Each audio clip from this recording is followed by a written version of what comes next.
தினம் ஒரு சாஸ்தா. நன்றிக்கு தினமலர். கவலை இனி இல்லை. தென்காசி மாவட்டம் பாவூர் சத்திரம் அருகிலுள்ள திப்பனம்பட்டி குளக்கரையில் கைகொண்ட ஐயனார் அருள் பாலிக்கிறார்.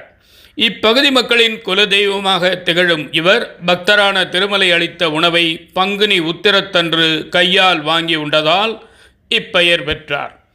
ஆங்கிலேய ஆட்சியின் போது ரயில்வே அதிகாரி ஒருவர் திருநெல்வேலிக்கும் தென்காசிக்கும் இடையே ரயில் பாதை அமைக்க கோயிலை இடிக்க இருப்பதாக தெரிவித்தார்.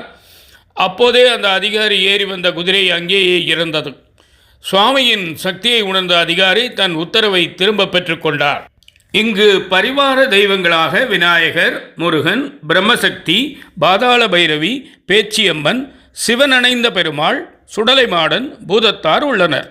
தென்காசியிலிருந்து 12 கிலோமீட்டர். நேரம் காலை 10 மணி முதல் மதியம் 2 மணி வரை. வாருங்கள், வந்து ஐயனின் அருள் பெறுங்கள். கவலை இனி இல்லை.